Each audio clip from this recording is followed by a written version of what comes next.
Holy Week break na pero work mode pa rin sa Japan si Kapuso It Girl Gabby Garcia. Nabawasan naman ang homesickness niya dahil reunited sila ng kanyang boyfriend na si Khalil Ramos. At mandatory na raw tuwing nasa Japan sila ang mag-food trip. Well-deserved treat daw yan for Gabby sa kanyang non-stop grind bilang host ng PBB. Amelissa Slay at Alena sa Encantadia Chronicles Sangre. This coming May, magbabalik din si Gabby as a host sa Coronation Night ng Miss Universe Philippines 2025. Nag-sightseeing naman sa Seoul, South Korea ang engaged sparkle couple na sina Shaira Diaz at E.A. Guzman. Total fangirl mode si Shaira na binisita ang ilang BTS-related attractions. One supportive fiancé naman si E.A.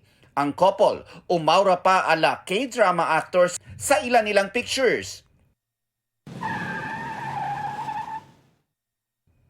Nag-early bisita iglesia naman sa Batangas si Slay actress Julian San Jose at Raver Cruz. Kasama ng dalawa ang kanilang pamilya. Kabilang sa stops nila ang Mount Carmel Church sa Lipa at ang Padre Pio Shrine sa Santo Tomas. Nelson Canlas nagbabalita para sa GMA Integrated News.